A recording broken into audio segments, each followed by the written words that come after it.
सूर्य कुमार यादव, अजिंक्य रहाणे, श्रेयस अय्यर और शार्दुल ठाकुर जैसे star players इस लीग में खेलने वाले हैं। और हाँ, मैं आईपीएल की बात नहीं कर रहा, ये है T20 मुंबई लीग। काफी लोगों ने शायद इस लीग का नाम भी नहीं सुना होगा, but it is not a new league. ये लीग 2018 में शुरू हुई थी और सिर्फ 2 सक्सेसफुल सीजन्स के बाद कुछ रीजंस की वजह से बंद हो गई। बट अब 6 साल बाद finally the T20 Mumbai league is back. Specially आज के टाइम में जब हर स्टेट, हर रीजन की अपनी T20 लीग है, तो मुंबई जो कि इंडियन क्रिकेट का हब है, कैसे पीछे रह सकता है। तो आज के वीडियो में हम बात करेंगे कि कैसे इस लीग की शुरुआत हुई थी, League's first 2 successful seasons, the controversies that triggered a 6-year break, and how the T20 Mumbai League is finally making a comeback in 2025.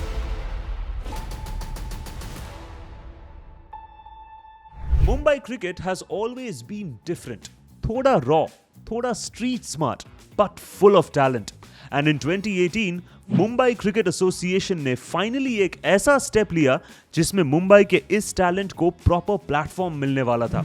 This was the birth of the T20 Mumbai league. League का idea simple था, a local T20 league that gives exposure to the young Mumbai players on a bigger stage. पहले season में 6 zonal teams इस league का हिस्सा बनी, each with a strong identity and players like Suryakumar Yadav, Shreyas Iyer and Ajinkya Rahane. जब opening ceremony हुई तो atmosphere पूरा बॉलीवुड मीट्स क्रिकेट वाइब था। इस सेरेमनी में प्रेजेंट थे मुंबई के OGs Sachin Tendulkar, who was the brand ambassador of this league commissioner Sunil Gavaskar और chief mentor Dilip Vengsarkar. Opening ceremony के मोमेंट में ही लीग का टोन सेट हो गया था जब सचिन तेंदुलकर ने कहा, This league is going to provide that platform to those club cricketers who have worked hard for a number of years. इतना ही नहीं, MCA प्रेसिडेंट आशीष शेलार ने अनाउंस किया कि over 1500 players from Mumbai have registered to be part of this league, including Rohit Sharma. But due to the tri-series of the Indian team scheduled at that duration, Rohit skipped the T20 Mumbai League along with Ajinkya Rahane. इस tournament के सारे matches round robin format में the iconic Wankhede stadium पे खेले गए थे, and this tournament of 19 matches delivered as it was hyped. इस season के सबसे बड़े नाम थे श्रेयस अय्यर, जो सिर्फ 6 मैचेस में 363 रन्स, 5 हाफ सेंचुरीज के साथ लिटरली लीग के रन मशीन बन गए। इनके अलावा शिवम दुबे भी थे, जिन्होंने अपने ऑल राउंड परफॉर्मेंस के साथ 213 रन्स किए और 12 विकेट्स भी लिए। लेकिन फिर जो हुआ, उसने लीग की वैल्यू को नेक्स्ट लेवल पे ला दिया। In 2018, Royal Challengers Bangalore signed Shivam Dube for 5 crore rupees to play in the 2019 season of the IPL. With this, Mumbai T20 League suddenly became the place to prove your worth. और सिर्फ दुबे ही नहीं, 50+ players को या तो IPL ट्रायल्स मिले या डायरेक्टली कॉन्ट्रैक्ट साइन हुए। 10+ players including Surya Kumar Yadav और दुबे ने आगे जाके इंटरनेशनल लेवल पे इंडिया को रिप्रेजेंट भी किया। शशांक सिंह और एकनाथ केरकर, जिनके परफॉर्मेंसेस ने उनको डायरेक्टली IPL टीम्स तक पहुंचाया। ये लीग ने प्रूव कर दिया कि अगर प्रॉपर स्ट्रक्चर, एक्सपोजर और स्पॉटलाइट मिले तो मुंबई के पास रॉ, हंग्री और हाई लेवल टैलेंट की बिल्कुल कमी नहीं है। Mumbai really delivered a successful inaugural T20 season in 2018. But as they say, there is always a dark side to everything. Despite delivering a successful first season, T20 Mumbai league was criticized by a few people. Critics का कहना था कि कहीं ऐसा तो नहीं कि ये T20 लीग बस IPL के लिए प्लेयर्स को रेडी करने की फैक्ट्री बन जाएगी, and red ball cricket will take a back seat in Mumbai cricket. Mumbai had a brilliant history in the Ranji Trophy. 2015-16 Ranji season में उन्होंने अपना 41st रणजी टाइटल जीता था, और नए मिलेनियम में मुंबई ऑलरेडी 5 बार रणजी के चैंपियंस बन चुके हैं। और हाँ, 2016-17 और 2017-18 में भी they came close, लेकिन जब गेम क्लच मोमेंट में था, मुंबई फेल शॉर्ट। क्रिटिक्स को लगा कि ये परफॉर्मेंस आने वाले सालों में और बिगड़ता चला जाएगा because of the introduction of the T20 Mumbai league. लेकिन प्रॉब्लम्स सिर्फ यहां तक नहीं रुकी। बहुत सारे क्रिटिक्स ने यंगस्टर्स के लीग में ओल्डर प्लेयर्स के इंक्लूजन को लेके भी काफी सवाल उठाए। फैंस को लगा कि T20 मुंबई लीग में उन्हें यंग प्लेयर्स देखने को मिलेंगे, पर जहां यंगस्टर्स को चांस मिलना चाहिए था, Rajesh Pawar, who himself was Mumbai under-19 team's chief selector, and 46-year-old Praveen Tambe were a part of this league. This too raised the concerns about whether this league was really a platform to promote Mumbai's young players or a money-making scheme. Critics के अपने points थे, but T20 was the need of the hour. पहला season भले ही experiment था, फिर भी वो blockbuster रहा। पॉपुलैरिटी ने ऑर्गेनाइजर्स को मजबूर कर दिया सोचने पे, why stop at just 6 teams when there is unlimited talent on Mumbai streets. So 2019 में 2 नई टीम्स को इस लीग में शामिल किया गया, आकाश टाइगर्स मुंबई वेस्टर्न सबर्ब्स और eagle Thane strikers. Now there were a total of 8 teams in this league, and Wankhede Stadium was again announced as the host for all the matches. But this time the stakes were high. यही नहीं, format में भी बदलाव किए गए। Round robin format was replaced by group system, and 8 teams were divided into 2 groups.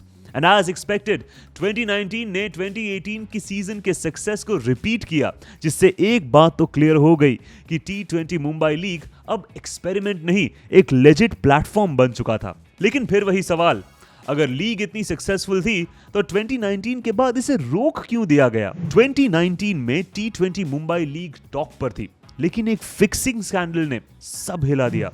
सोबो Supersonics co-owner was accused of match fixing, और तो और टीम शिवाजी पार्क लायंस का कॉन्ट्रैक्ट 2020 में टर्मिनेट कर दिया गया because of the repeated payment defaults.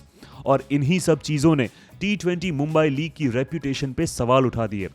The league already started facing backlash before there third season, और फिर 2020 में कोविड-19 ने सब फ्रीज कर दिया। स्पॉन्सर्स हट गए और 2020 से T20 Mumbai league indefinite pause पे चली गई। It was not the fate that this amazing league deserved. इतने सालों तक कोई इस लीग के बारे में बात तक नहीं कर रहा था, but its return was always expected, especially in today's time when every part of the country is booming with its own leagues like the DPL, TNPL and UP T20. तो मुंबई जो हब ऑफ क्रिकेट कंसिडर किया जाता है, how could it possibly stay out of the action? So finally 2025 में लगभग 6 साल के break के बाद T20 Mumbai league is finally back, और इस बार एक्सपेक्टेशन सिर्फ हाई नहीं, स्काई हाई है। रोहित शर्मा, जो लीग का हिस्सा तो कभी डायरेक्टली नहीं बने, इस बार T20 मुंबई लीग के ब्रांड एम्बेसडर के रूप में जुड़े हैं। That in itself shows how serious Mumbai Cricket Association is about bringing this league back to life. 7 मई 2025 को T20 मुंबई लीग का ऑक्शन हुआ, और जहां 2018 में 1500 प्लेयर्स थे, अब वही 2025 में 2800 से भी ज्यादा प्लेयर्स ने अपना नाम रजिस्टर करवाया है। इस सीजन के लिए टीम्स को एक क्लियर स्ट्रक्चर दिया गया है। स्क्वाड में कम से कम 18 प्लेयर्स होने चाहिए, जिसमें 4 सीनियर प्लेयर्स, 5 इमर्जिंग प्लेयर्स और 5 डेवलपमेंट कैटेगरी के प्लेयर्स होना मैंडेटरी है। हर कैटेगरी के बेस प्राइस स्लैब्स भी फिक्स थे। सीनियर्स के लिए 5 लाख, इमर्जिंग के लिए 3 लाख और डेवलपमेंट प्लेयर्स के लिए 2 लाख। स्टार प्लेयर्स जैसे अजिंक्य रहाणे, सूर्य कुमार यादव, श्रेयस अय्यर, शिवम दुबे, शार्दुल ठाकुर, सरफराज खान, तुषार देशपांडे और पृथ्वी शॉ, उन्हें डायरेक्टली 20 लाख रुपए में साइन किया गया। इस बार एमसीए ने क्लियर मैंडेट दिया है, जितने भी मुंबई के प्लेयर्स जो इंडियन टीम का हिस्सा हैं और जिन पे टेस्ट सिलेक्शन का प्रेशर नहीं है, उन्हें लीग में खेलना पड़ेगा, and they can't back out at the last moment. Surya Kumar, Shreyas Iyer, Prithvi Shaw, Shivam Dube, Shardul Thakur जैसे प्लेयर्स ने ऑलरेडी अपनी कमिटमेंट दे दी है, और इसी के चलते उनको 15 लाख का एक्स्ट्रा पार्टिसिपेशन फी भी दिया जाएगा, apart from their auction earnings. North Mumbai Panthers, 2019 T20 Mumbai league champions and 5 former teams are making a comeback this season.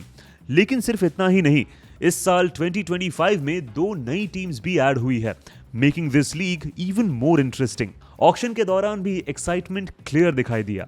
Total 8 teams ने मिलकर 7.79 करोड़ रुपीस खर्च किए अपने 18 मेंबर स्क्वाड्स बनाने के लिए। और ऑक्शन की सबसे बड़ी हाईलाइट बने अथर्वा अन को लेकर, जिन्हें ईगल थाने स्ट्राइकर्स ने 16.25 लाख रुपीस में अपनी टीम का हिस्सा बनाया। This was the most expensive buy in the T20 Mumbai League auction. Apart from Atharva, other players who made the headlines were Mushir Khan, who was picked up by Arks Andheri for 15 lakh rupees. Ayush Mhatre joined Triumph Knights for 14.75 lakh rupees. And Ankrish Raghuvanshi went to Sobo Mumbai Falcons for 14 lakh rupees. Auction का एक common pattern clearly दिख रहा था। हर team ने youth और experience का perfect balance बनाने की कोशिश की। लीग का शेड्यूल इनिशियली आईपीएल 2025 के तुरंत बाद 27 मई से 8 जून तक सेट किया गया था, लेकिन आईपीएल 3 जून तक पोस्टपोन होने की वजह से ये लीग 4 जून से 10 जून तक खेली जाएगी with double headers every day. Unlike the previous 2 seasons, इस बार टी20 मुंबई लीग 2 वेन्यूज पे खेली जाएगी। एक तो वानखेड़े स्टेडियम होगा ही, और दूसरा या तो डीवाई पाटिल स्टेडियम या फिर ब्रैबर्न स्टेडियम हो सकता है। इतने सारे चैलेंजेस के बाद फाइनली टी20 मुंबई लीग अपने 3rd सीजन के लिए रेडी है। जैसे हमने रीसेंट ईयर्स में देखा है, काफी प्लेयर्स ने इन रीजनल लीग्स के थ्रू आईपीएल तक का सफर तय किया है। आईपीएल 2025 सीजन में भी इसका एक एग्जाम्पल है प्रियांश आर्या, जिन्होंने दिल्ली प्रीमियर लीग में जबरदस्त परफॉर्मेंस दिया और अब पंजाब किंग्स के लिए ओपन कर रहे हैं। इसी तरह दिग्वेश राठी भी डीपीएल के थ्रू स्पॉटलाइट में आए थे। सिर्फ डीपीएल ही नहीं, यूपी टी20, टीएनपीएल और दूसरी स्टेट लीग से भी कई प्लेयर्स आईपीएल तक पहुंचे हैं।